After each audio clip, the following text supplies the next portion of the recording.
The easy way to start doing this is to pick one task that you think that you could give to somebody else. And the process is to have them come and observe you, and maybe observe you a couple times doing that process. And then you do it with them. Okay, so they watch you do it, then you do it with them, and then you give them a task or a project, and then you give them feedback to that. And so just do that with multiple areas of your ministry, and what you'll find is that is the process in which you begin to give away your things and multiply people in your life.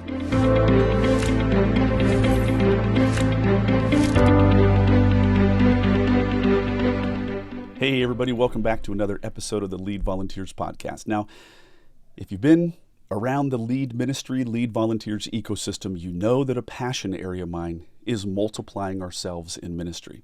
Well, I do have a special guest today, and I'm very, very excited. Bill is a seasoned veteran in ministry. He's got a lot of he's kind of a jack of all trades, and he's actually an expert in quite a few of them. So I'm excited about this interview. We're talking about not having a lid to your very own ministry and actually opening the doors and realizing how big and great ministry could be. Well, Mr. Bill, good to see you. Yeah, good to see you too. Yeah, it's so great to be on here. You bet. So, Bill, why don't you just give us a quick overview of who you are? I know you. You're a great guy, but I want to hear from you. Tell us where you're from, what you do, kind of your interests in ministry and stuff like that. Sure. My name is Bill, obviously, and I am a pastor in Green Bay, Wisconsin, at a church called Spring Lake Church. And I've been actually at Spring Lake for 14 years. But during that time, I've done like almost everything in ministry, Right. it feels like. I think the only thing I haven't been in charge of at one point is kids ministry and worship ministry. Otherwise, You've done it I've all. kind of done it all. And I think through that time, I've learned so much about what it really takes to multiply leaders. And like you said in your intro, like to not be the lid for things. Yeah. And so I'm really excited for this conversation. I'm excited to talk about what that looks like. And the cool thing about multiplying leaders is that it actually applies to all areas of ministry. It Almost does. anything you can think about, you have to learn to apply this method of multiplying leaders. So That's right. Well, one of the things that I always say to leaders that typically garners a lot of support and like agreement is when I say the church is never going to be able to hire to meet all of the needs. It's just right, not going to happen. And so right. the volume of tasks that need to be done in comparison to the number of staff people that are on staff, it's completely out of balance. Therefore, kind of by design, the role of a pastor is to build up the body to do the work of the ministry, not to do Yeah. the work of the ministry, right? Right. Amen. Well, and the other piece of that is actually, even if you had the means to hire all of the positions that you would want to hire, that would be a very unhealthy church. In fact, Extremely. you're blessing people by allowing them to step into ministry and to use their gifts. That's the model that God created for the That's church. exactly right. So, In addition, I found, okay, so this harkens back to when I was not on staff, and then I became on staff, right? So when I started on staff, I had this whole laundry list of people that I needed to recruit, and I was completely overwhelmed, and I kind of freaked out, and I looked at the sky, indicating I was looking at heaven, and I looked at the phone, and I was like, God, this is unreasonable. And then I had this impression on my heart from the Lord was like, hey, have you grown, Josh, personally, in your relationship with me, in your knowledge of the scriptures? Do you have more enjoyment in the church as a result of volunteering? And I was like, oh my word, I do know the word better. I can handle myself better. I've been stretched. I know tons more people because I've volunteered. And I was like, wow, volunteering actually grew me in a way that I could not have grown otherwise. And then, God kind of laid the second piece to that in my heart when I felt the Lord was saying, do you think that I'm not capable of doing that very thing for everybody that you're going to recruit? And so then, Bill, yeah. I was actually rushing to the phone I didn't feel squeamish. I didn't feel this was overwhelming. I felt in a sense like this is the means of my of the discipleship arm of my pastoral calling. This is how I'm going to help people grow. Right. Yeah, and that's actually such a great point when we talk about recruiting Hmm. and learning it's learning to have the right mindset and the right attitude when it comes Yes. to recruiting people, because I think a lot of times people, when they go to recruit someone, they're apologizing for asking Oh, it's the to for worst. these people to take on these responsibilities. And the reality is, like, you should look at it as you are giving them an opportunity to grow. You're giving them an opportunity to bless the kingdom and be blessed by Yes. kingdom work. You're giving the opportunity for them to be part of a community in a deeper way than they have been before, to use their gifts, to see where God has given them special talents and abilities, to see God work through them. Like, there's so many reasons to recruit somebody and to tell them, like, you need this in your life.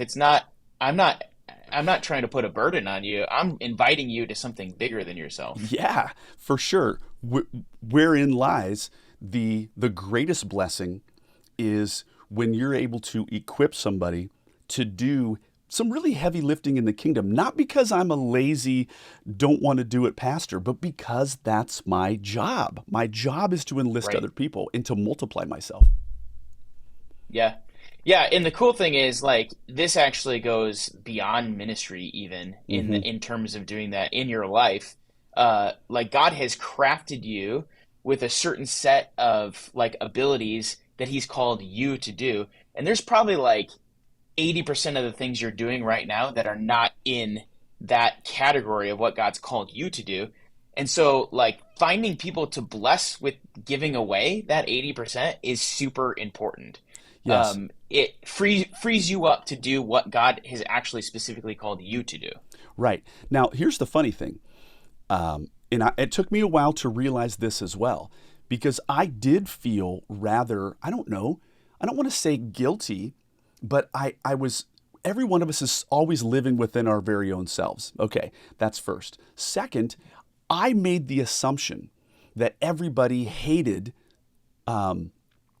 like budgeting and spreadsheets and tabulating and keeping track of credit cards and I thought, man, Right. I can't stand this, and that's going to be a burden to any and everybody because that's a horrible task. That's not true. Yes. What's horrible for me Yep. is absolutely like gung ho, goosebump moment. Can I please do that? And so that which Yep. stinks for me often is a blessing for others. And I'll never forget, there was a gal named Val, and she became my administrative assistant for 7 years. And an indication that somebody actually loves something is number one, there's going to be at the top of their to-do list. They're like, ooh, ooh, ooh, that'll be an easy one. I'll take care of that. Okay, budgeting and all that stuff was the absolute bottom of my list, and I put it off to infinity. But for her, what I found through that experience is she actually, like, she took it to places and spaces that I never could have imagined. I'm talking spreadsheets where you entered things and graphs appeared and comparisons. And I was like, wow, that's actually super valuable. And that never would have happened had I hoarded that ministry or thought that everybody hated it. Because clearly she didn't, right? Right. 100%. Yeah. Yeah, that is amazing to realize that we can't it's like there's so many people in our lives who they like the very thing that you hate doing and that you're not good at, you Right. know? And God created the body That's that right. way. I mean, That's right. it's very clear there's different parts of the body that do different things. And so, I'm with you on I'm not an administrator. I hate administrative Oh man, tasks. I that's hate, my love. Okay, keep going. oh, really? Yeah. Yeah, so I'll gladly give away all of those administrative things. I do like systems though. So I like working with Okay. administrators There you to go. build systems where they can actually put them into place and then run those systems, because I'm a big strategy guy. So I do Okay. love that. So I love seeing how gifts intermix with each other and make each other better, you know? And that's okay. I have to say, I don't actually like to maintain and pull off the administration. I'm actually more like you're saying. I like to build the system that's going to make it Yeah. all of the gears run super smoothly. Plug somebody into a couple of gear Right. spots, and I'm out. You know what I mean? Hmm. So Yeah, I feel the absolutely. same way. I feel the same way. Um, the funny thing, there was a guy that I knew in high school who was super adept at walking on his hands. And you have to be really strong in Okay. order to do that, right? He was a really good wrestler, state champion, all that kind of stuff, but he could walk on his hands. But your average Yeah. person, your hands are for your hands, your feet are for your feet, right? And so Right. we Right. got to find the people to where, where the feet can be the feet. Now, you did talk about right before we clicked record, and I did steal your line a little bit. You said that, we have a leadership lid. And talk about that a little bit, because that's really the crux of the matter, I think. Right. Yeah, absolutely. I think there's a lot of leaders in ministry who they got into ministry because they like doing the work of ministry. Yeah, And they're called by God and all of those things, of course. But they like doing the ministry, but then they don't realize it. But over the months and over the years of being in ministry, they're like, why aren't things growing? Why haven't I continued to extend this ministry past the point where I started it? And a lot of times the answer to that is because you are the lid. And I think right, that's one of the like biggest messages that we can get to people is that it's very easy for you to become the lid to your own ministry. And the reason why that happens is because you only have so much capacity. And right. so if you're not willing to actually really take the time to sit down and to discover all the things you're doing and listing them out and figuring out what you can train people and give away, your ministry is going to have that lid and it's not going to grow past a certain size or certain depth because you're standing in its way. Oh, couldn't agree more. It's kind of like having this glass ceiling, and the growth now gets up to that glass ceiling and it's confined, and it starts to not be healthy, and it ingrows on itself, and then the leaves start to wither. You need to Right. bust free. And what you're saying, and I agree with, is we are our own worst enemies. Yep. Absolutely. Absolutely. And Another there's thing, and the yeah, other go ahead. Go ahead. okay. Well, I was just gonna say, I was like, there are aspects of your ministry that you think sometimes are too big to give away, and sometimes there's aspects of your ministry that you think are too small to give away. Okay, And explain so, explain all of that. I completely agree, but tease that out. right, okay, so let me talk about too small to give away. I recently took over a ministry where I oversee the digital aspects of our church. And so I'm creating content. One of the big things I do is take our sermon on Sunday and I break those into smaller pieces and then I post that content Of online. course. Kind of keeps extending the sermon message during the week for people and Yes. gains a new audience. So it's really cool. Well, what I was doing was I'm the one that's sitting down on Monday morning and I'm basically watching through the sermon. I'm trying to figure out what are the best points of the sermon. I'm trying to do all of that. And I realized, people who have nothing to do with digital content creation could actually help me with this process. And here's how.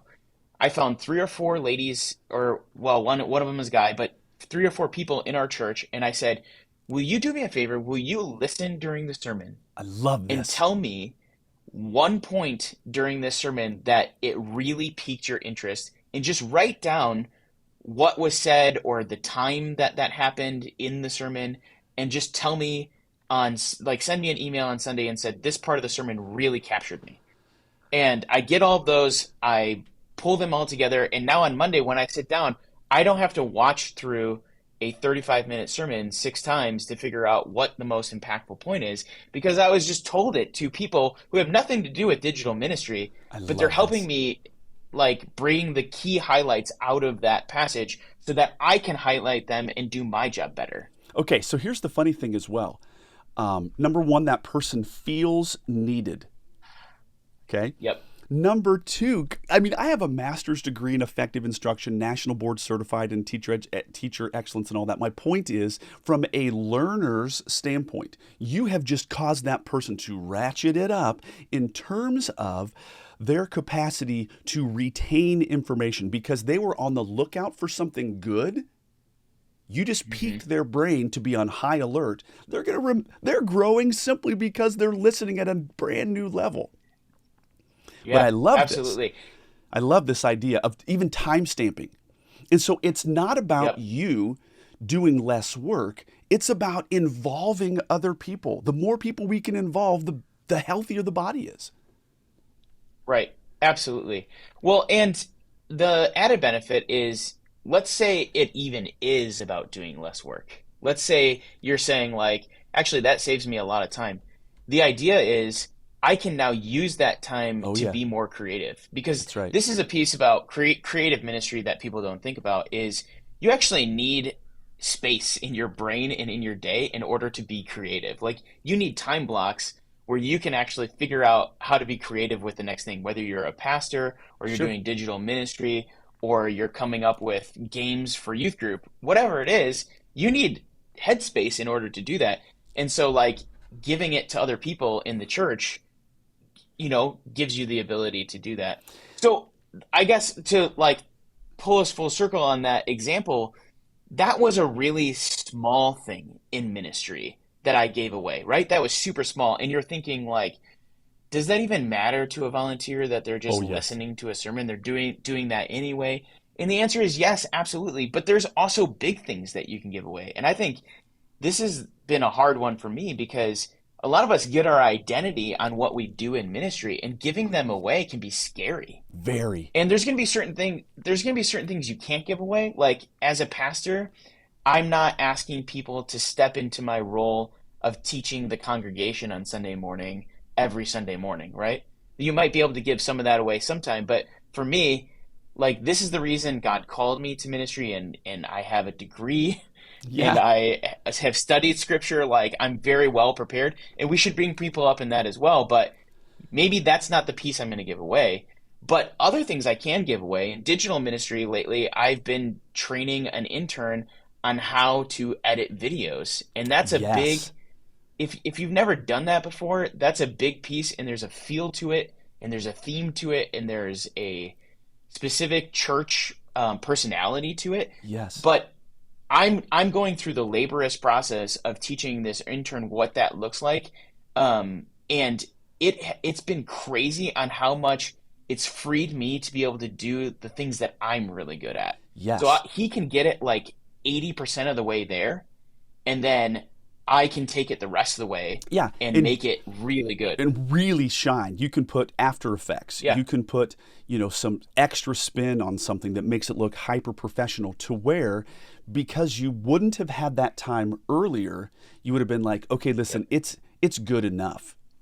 Because you right, spent absolutely, 90% of your time cranking this out, and you're like, dude, we don't listen. It's fine, but somebody else yes, carrying the certain earlier part of that load, which by the way, they're getting better at that, which by the way, in a number of years, they're probably going to be ready for After Effects and doing really cool stuff, right, right? yep, So I want to push pause on this idea and I want to share something from my life because I am very entrepreneurially minded. I love to create new things, cut new ground. And so I would go cut new ground. I would get that thing, whatever it was. Like one time it was a block party trailer, and I took a 5x8 enclosed job trailer, completely tricked it out on the inside, had shadow boxes for where this tub went. Like it was literally turnkey simple. Took like a month of my life to do it in addition to all my other ministry stuff. And I had the greatest time doing that. But as soon as it was built, here's what I did. I I trained other people how to maintain it. So I built this crazy thing. I got the plate spinning, and then I grabbed their hand and I said, it's about this rhythm to get it to spin just right. And then they were getting joy out of doing this. And then I went off with that newfound free time and I cut new ground. What I would tell people in my team always was, I am not seeking to give away ministry so that I can go sit on a beach and suck on a Mai Tai and be all relaxed. Right. What I'm doing is I'm Right. giving away ministry so that I can go do more ministry. And so it's Yep. not about the Absolutely. ease of my life. To be honest with you, it'd be easier if I just did it all myself and kind of just coasted. That's not what I'm called Right. to do, and that doesn't feel fun. So I give away Yep. ministry so that I can do more ministry. I do hard work so Right. that I can do hard work, right? Yeah, absolutely. Yeah, and it just frees you up to like go beyond. And that's the point about Yes. the lid, right? It's you're saying like now that I have this taken care of, now I'm not just thinking about how to maintain the ministry that we've already started. I'm now beginning to think about what's next for my ministry. I That's can right. dream of the next 3 years or the next 5 years. By the way, you should be doing that. If you're so busy, you don't have time to sit down and think about what's next for you in your ministry area, then you need to give away more of your ministry. Yes. And okay, now everything that you're saying I love. Now, does it Okay, I have two questions for you. Number one, how hard is it for you to slow the engine of Bill, you, down in order to teach that other kid how to do editing? Is that a joy to you or is that hard for you? And I have my own perspective, but I want to hear from you. Yeah, I mean, I will say that is a challenge. It's a challenge for people who are busy. You know, if you're a busy person and you're driven and you're very much about task, it can be hard to slow down and do that until, let me tell you this, until you see the benefit of it. Because Right. once you see the time that that investment makes and how it frees up time for you, you'll just want to do this all the time because you'll be thinking, man, how can I get more of my time back? I invest in others, and that gives me more time on the back end when I'm not doing this anymore. Okay. So what you're talking about is catching the bug. You're actually catching the bug of ministry multiplication. And I love what you said. At first, you're like, man, what a drag. Because you're saying this amount of time, this 4 hour window that I'm spending with this person, what a colossal waste of time. I could have done this in an hour. Okay, time out. That is absolutely true this time. However, Hmm. it's only a matter of time before that 4 hour investment is paying you back time dividends to the 16 hours Right, back in your pocket and to the 29 hours over time. So you have to right, think long term. There's a great author that I follow. His name is Rory Vaden, and he came up with not ROI, return on investment, but ROTI, return on time invested. So that investment of 4 hours with this person ends up paying you untold future time dividends. So the right. bug the bug all of a sudden, and I caught it very early on, even before I was in ministry. I caught it as a high school chemistry teacher, right? And I enlisted people to help participate in this little micro community we had called Room 302 at Valley High School. And so I was enlisting other people who were far more engaged in the class, but it was not only community, it was getting tasks done. And so when I got into ministry, I was like, well, dang, we really need to do. So I just put it on hyperdrive and I caught the vision. That's what we want for people, is to catch the vision. Okay, there's so many pieces to the vision too. I actually get super excited when I see somebody excelling. When I see that video kid dominating in an area that he was kind of a hack, but now he's killing it. That Right. brings me great joy. Yeah. Oh yeah. Yeah, yeah. And I think that's the other piece of it too is like not only are you getting that return on time investment, but you're getting to see people develop and grow.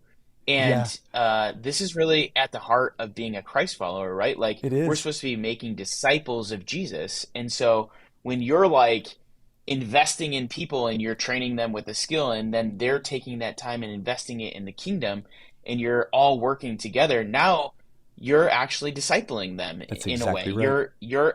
You're bringing them along with that. And if you're intentional with your time with them and it's not just about skill, that's also extra time where you can be praying for them, investing in them, developing them, helping them gain leadership ability. Yep. I mean, that's what I do with my people is, the young man who is helping me edit. It's like I'm not just having our intern edit videos and come in day after day after day, edit videos. Yeah, like He's coming in and we're it's not in a box. He's not in a box with right, a chain that says "Go edit non-human." right, Right? exactly. No, he comes in and we talk about his life, and Yes. we're praying together as a team. We're doing, we're talking about his dreams and aspirations for the future. We're actually studying a leadership book right now, going through a leadership book because I was like, if I was a 19-year-old right now or 18-year-old and in this internship, like what would I want to walk away with? Well, That's I want to genius. walk away with things that I can teach him that I know now that I didn't know when I was 18 years old. So, And you're this multiplying mindset guy just like I am, and you're thinking in your mind, wow, how can I make this person's life better? That's the goal. mhm, And I love this yep, idea because it's not just getting the task done, and it's not just them having skill development. It also is, and I would tell people, hey man, if you're going to serve with me, if you're going to volunteer with me, I get it. It's not really that good of a trade, but you get me. You're going to get my friendship. You're going to get me in your corner. You're going to get me taking you out to lunch. You're going to get me listening to you. I'm going to be your friend. yeah, And so then yep, all of a sudden, people, before too long, they were really drawn to the whole package of being mentored and being discipled because they right, were growing in skills, they were growing in relationship, and hopefully they're growing in their knowledge of their own giftings, which then leads them to places and spaces for them to know the Lord in a way that they never could have known God by just sitting dormant and reading their Bible. There is right. experiential spiritual knowledge about God and your relationship with Him that can only happen in action times. Yeah. Yeah. Amen to that. Yeah.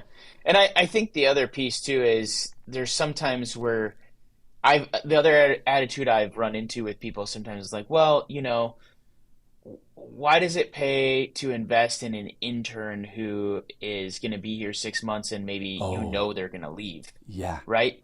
And that's where I think uh, as you multiply leaders, you have to adopt a kingdom mindset. In other absolutely. words, like I'm launching this young man into the world, and invest in this little time period that God has given me with him. I am like investing in him so that no matter where he goes from this point forward, he can use his gifts and his talents to glorify God in his life. Yeah, And does it matter that maybe this doesn't pay dividends and returns forever for our specific ministry or our specific church?